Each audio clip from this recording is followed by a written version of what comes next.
Saudara, hari-hari ini saya melayani begitu banyak orang yang kehilangan damai sejahtera. Iya, banyak orang yang menelpon berkata, "Bu, saya tidak bisa tidur, ibu saya cemas, ibu saya sekarang minum obat tidur, saya minum obat penenang."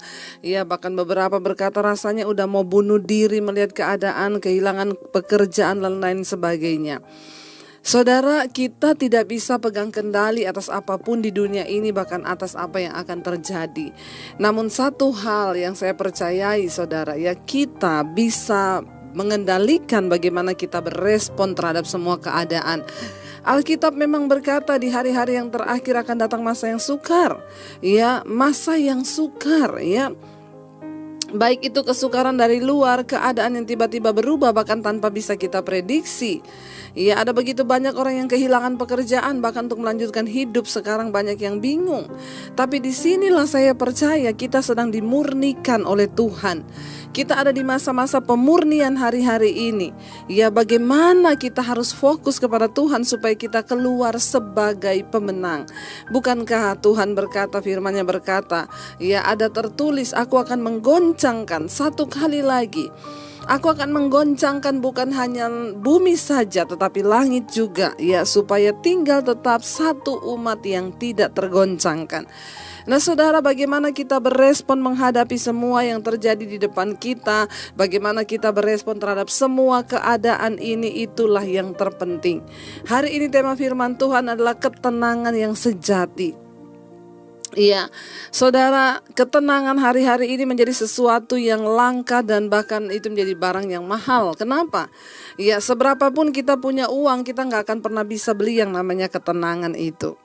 Ya, makanya saya selalu berkata, ingat, tidak ada pendeta hebat, tidak ada dokter hebat, tidak ada psikiater hebat yang bisa menyembuhkan saudara, ya, selain dirimu sendiri dengan Tuhan. Pada akhirnya setiap kita akan berhadapan secara pribadi-pribadi dengan Tuhan. Ya, bahkan mungkin suami gak bisa nolong kita, istri gak bisa nolong, orang tua gak bisa nolong, anak tidak bisa menolong. Dan saat-saat ini kita harus benar-benar kuat dengan diri kita bersama dengan Tuhan, supaya kita bisa menjadi berkat di tengah keluarga kita. Iya, mari kita akan sama-sama baca firman Tuhan dari 1 Petrus pasal yang keempat. Ya, 1 Petrus pasal yang keempat, firman Tuhan berkata begini, ayat yang ke-7, saudara, ya. Kalau saudara lihat di sana judul perikopnya adalah hidup orang Kristen. Bagaimana kita harus hidup sebagai orang Kristen hari-hari ini. 1 Petrus pasal yang keempat ayat yang ke-7, kesudahan segala sesuatu sudah dekat. Karena itu kuasailah dirimu dan jadilah tenang supaya kamu dapat berdoa. Tidak ada yang lain yang dapat kita lakukan untuk bisa tinggal dalam ketenangan yang sejati selain kita melakukan semua ini. Yang pertama, ayat yang ke-7 berkata, kesudahan segala sesuatu itu sudah dekat.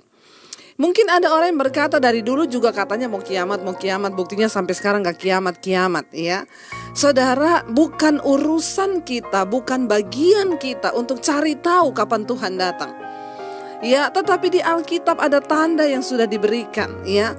Marilah kita hidup, ya. Kalau kita mengkopi ada kata-kata bijak, ya, satu statement yang berkata, hiduplah seolah-olah kamu akan mati besok.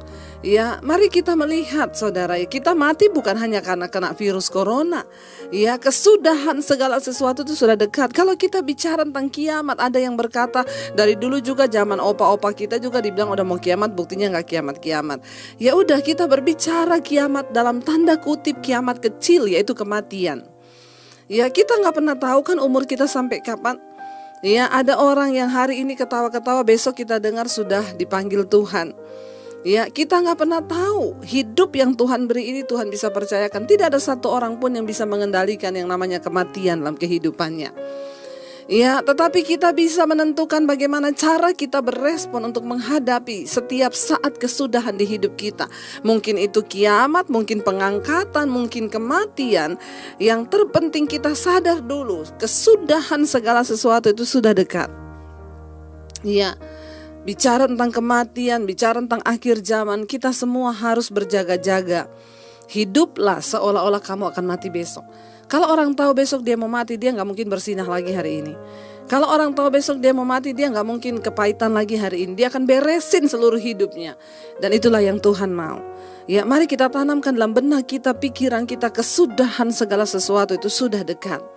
Ya, karena itu ayat ini berkata, kuasailah dirimu dan jadilah tenang. Dengan kata lain saudara, kita ini bisa merasakan ketenangan sejati waktu kita bisa menguasai diri. Ya, kuasailah dirimu dan jadilah tenang. Kalau Alkitab ayat ini berkata jadilah tenang, berarti untuk menjadi tenang itu tanggung jawab siapa? Ya, istri, untuk engkau bisa menjadi tenang itu bukan tanggung jawab suamimu. Suami untuk bisa hidup tenang bukan karena tanggung jawab istrimu. Anak-anak bukan karena orang tuamu. Orang tua bukan karena anak-anakmu. Kita dengan diri kita lah yang sedang berurusan bersama dengan Tuhan. Ayat ini jelas berkata jadilah tenang. Ya, saya ingat saudara, ya kita semua tahu Daud adalah seseorang yang pernah mengalami satu tingkat depresi yang sangat luar biasa ketika dia dikejar-kejar oleh Saul dan tentaranya dan akan dibunuh. Bayangkan yang akan membunuh dia adalah raja dari satu bangsa dan seluruh tentaranya. Ya, Daud saudara, di dalam ketakutan yang begitu luar biasa, dia melarikan diri, dia bersembunyi bahkan sampai di gua-gua. Kenapa? Di depannya ada satu kata, yaitu kematian. Ya, kematian ada di depan matanya saudara. Ya, dan Daud harus berurusan dengan dirinya sendiri. Kenapa? Gak ada satu orang lagi pun yang bisa menghibur dia. Ada kalanya Tuhan izinkan dalam hidup ini tidak ada satu orang pun yang bisa menghibur kita lagi. Entah suami, istri, anak, orang tua, bahkan pendeta sekalipun, psikiater sekalipun. Ya, ketika Daud mengalami tekanan yang begitu berat itu, Daud menetapkan sebuah keputusan dalam dirinya untuk dia mencari Tuhan. Makanya kalau kita baca kitab Mazmur, di sana banyak Daud berkata, hanya dekat Allah saja aku tenang, daripadanya lah keselamatanku. Dia gunung batu, ya. Hanya dekat Tuhan saja aku mendapatkan kekuatan. Daud menulis itu adalah curahan hati. Ya, karena dia menyadari saudara, pada akhirnya kita sendirilah dengan Tuhan yang harus berurusan. Kita gak bisa mengandalkan siapapun. Ayat ini berkata, karena itu kuasailah dirimu, jadilah tenang. Daud menenangkan dirinya sendiri. Dia berkata, hai jiwaku, mengapa engkau gundah gulana dan tertekan di dalam diriku? Ya saudara, walaupun engkau pergi ke psikiater hari-hari ini, mungkin psikiater cuma bisa beri engkau obat untuk menenangkan otot dan syarafmu lalu engkau tertidur. Tapi ketenangan yang sejati itu berasal dari sebuah kebangunan rohani dalam diri kita, jiwa yang diisi oleh firman. Dan firman itu yang mengendalikan seluruh hidup kita. Sehingga Daud membuktikan, dia berkata, hai jiwaku, mengapa engkau gundah? Pujilah Tuhan. Ingatlah bahwa Tuhan itu baik. Ya, itu yang dikatakan jadilah, kuasailah dirimu dan jadilah tenang. Kita harus memerintahkan diri kita untuk tunduk pada firman. Ya, tidak ada kekuatan lain selain firman Tuhan saudara hari-hari ini. Ya, kuasailah dirimu. Di dalam kitab Amsal dikatakan orang yang menguasai diri itu, dia melebihi seorang pahlawan yang bisa merebut sebuah kota. Ya, untuk merebut sebuah kota itu butuh perjuangan yang tidak mudah, berat. Tetapi Alkitab berkata orang yang bisa menguasai dirinya, dia melebihi seorang pahlawan yang bisa merebut sebuah kota. Berarti wow, orang yang bisa menguasai diri itu melebihi pahlawan yang merebut kota saudara. Di kitab Amsal juga dikatakan saudara, orang yang tidak dapat menguasai dirinya, dia tuh seperti kota yang temboknya roboh. Pada zaman dulu saudara, kekuatan dari sebuah kota itu adalah tembok. Ketika mereka ingin membangun sebuah kota, mereka bangun tembok dulu. Kenapa? Tembok bicara tentang perlindungan. Ya, makanya kitab Amsal berkata orang yang tidak menguasai dirinya itu seperti kota yang roboh temboknya. Artinya apa? Tidak ada perlindungan. Serangan bisa masuk dari luar, dari dalam. Tapi ketika kita bisa menguasai diri, tidak ada satupun keadaan yang bisa membuat engkau stres atau depresi. Kenapa? Karena engkau mengendalikan dirimu dengan firman Tuhan. Makanya Tuhan berkata kepada Yosua, janganlah engkau lupa memperkatakan kitab Taurat ini. Ya, renungkanlah itu siang dan malam dan bertindaklah hati-hati sesuai dengan semua yang tertulis di dalamnya. Saudara, mari jangan jadikan firman Tuhan hari-hari ini hanya sebagai konsumsi telingamu. Tapi jadikan firman sebagai sesuatu yang mengandung kuasa, yang bisa menggerakkan seluruh jiwa dan hidup kita. Kalau kita semua menjadi pelaku firman dan memperkatakan firman itu, saya percaya gak ada orang depresi. Ya, tidak ada orang yang tidak bisa tidur. Ada begitu banyak orang yang tidak bisa tidur. Kenapa saudara? Karena engkau tidak menundukkan jiwamu kepada firman. Ayat ini berkata, kuasailah dirimu, jadilah tenang. Ya, kita harus menjadi tenang hari-hari ini karena kekuatan kita itu hanya di dalam Tuhan saja. Ya, kita harus menjadi tenang. Ya, saudara, saya pernah mengalami sesuatu dan saya belajar tentang ketenangan sejati. Ketika satu kali saya mau pelayanan ke Solo, ya, dan naik pesawat dengan suami, saudara. Waktu itu saya sudah melihat ya awan gelap di atas bandara. Itu jam 3 sore, saya ingat. Lalu saya itu sempat colek suami, saya bilang, ini pesawatnya mau tetap naik nih, awannya sudah kayak begini hitam. Ya, tapi suami saya cuma jawab, ya mereka yang lebih tahu lah, kita pokoknya penumpang duduk aja. Ya saudara, ya memang hanya orang beriman yang naik pesawat. Kenapa? Karena waktu udah di pesawat kita juga gak kenal siapa pilotnya. Pokoknya kita menaruh hidup kita kepada Tuhan. Dan benar gak berapa lama ya ada suara terdengar panggilan untuk para penumpang masuk ke pesawat. Ya, ketika dalam pesawat saya sudah melihat gerimis sudah mulai turun dan itu awan hitam sekali di atas bandara. Tapi pesawat itu tetap ya take off, saudara. Dan benar saja ketakutan saya terjadi ketika dia take off dan masuk ke dalam awan yang gelap itu. Saudara, padahal itu jam 3 sore, saya melihat di jendela pesawat tidak ada cahaya. Ya, gelap gulita di dalam awan itu, yang ada hanya kilat yang menyambar, saudara, dan ada air ya hujan yang ada yang terlihat di jendela pesawat. Ya, lalu pesawat itu bergoncang, saudara. Ya, goncangan yang cukup keras sampai ya pintu antara pilot dan penumpang itu kebuka dan benturannya kencang sekali sampai semua orang berteriak. Ya, kita seperti naik truk, saudara, di gunung-gunung batu gitu ya. Semua orang ketakutan, semua orang berdoa, termasuk saya, karena pendeta juga manusia. Punya rasa, punya hati, jangan samakan dengan pisau belati ya. Saya mulai ketakutan, saudara, dan saya mulai berpikir, aduh ya, anak-anak saya masih kecil. Tiba-tiba benar pesawat itu dengan segenap kekuatannya berusaha menembus awan. Ya, lalu terjadi benturan yang keras, pesawat ini terhempas ke bawah, saudara.